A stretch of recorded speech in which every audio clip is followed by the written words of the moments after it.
όπως αναπηρία, όπως ειδικές ανάγκες, ειδικές δεξιότητες, άτομα Superman, δεν ξέρω κι εγώ τι άλλο. Το θέμα είναι ότι η επίσημη λέξη είναι αναπηρία. Χρησιμοποιήστε τη, μην τη φοβάστε. Από εκεί πέρα οι ειδικές ικανότητες έχουμε όλοι, ο καθένας τις εξελίσσει ανάλογα με τις δεξιότητες, ανάλογα με αυτά που τον ενδιαφέρουν. Και επίσης μην μένετε σε αυτό που βλέπετε. Δείτε λίγο τον άνθρωπο και αυτά που σας αρέσουν σε κάποιον.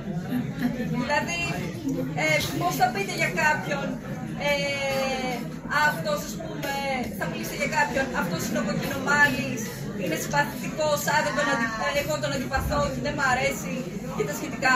Πείτε, ξέρω εγώ, η Μυρτώ που είναι ανάπηρη, τους πάει τα νεύρα, είμαι συμπαθή πολύ ή την αγαπάω. Εκφραστείτε ελεύθερα και μην κολλάτε σε συγκεκριμένες λέξεις. Αυτό από μένα μόνο.